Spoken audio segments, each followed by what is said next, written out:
আওয়ামী লীগ ৭১ মনে হয় যে আওয়ামী লীগই করছে, আর কেউ যুদ্ধ করে নাই, এরকম আচরণ আওয়ামী লীগ করছে। এদানি ওই রোগ তাদের ভিতরে ঢুকছে।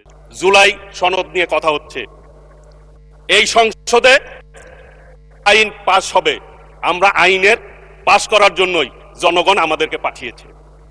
আইনের বিপক্ষে কথা বললে হবে? আইনের পক্ষে কথা বলতে আসুন, আইন নিয়ে কথা বলুন। ওনারা বেল আইনে চলতে চায়, কোনো আপত্তি নেই। মাননীয় স্পিকার, জুলাই আন্দোলন নিয়ে কথা হয়েছে। আমি ওই সময় জেলখানায় ছিলাম। জামাতের সাধারণ সম্পাদক গোলাম পারওয়ার সাহেব আমার পাশের সিটেই ছিলেন। আমি ম্যাক্সিমাম সময় তাকে আমার বালিশটা দিতাম তাদেরকে শোয়ার জন্য। মাননীয় স্পিকার, আমি এরপরে যখন বের হই, এক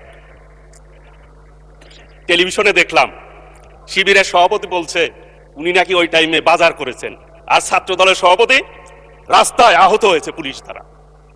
তাহলে জুলাই আন্দোলন নিয়ে কার কি ভূমিকা?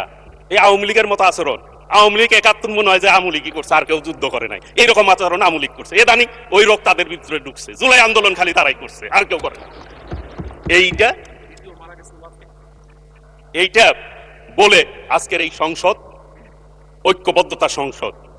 একটি জিনিস এই সংসদে মাননীয় স্পিকার, যে ফ্যাসিবাদ বিরোধী আন্দোলন যারা করেছে তারাই এই সংসদ সদস্য হয়েছে।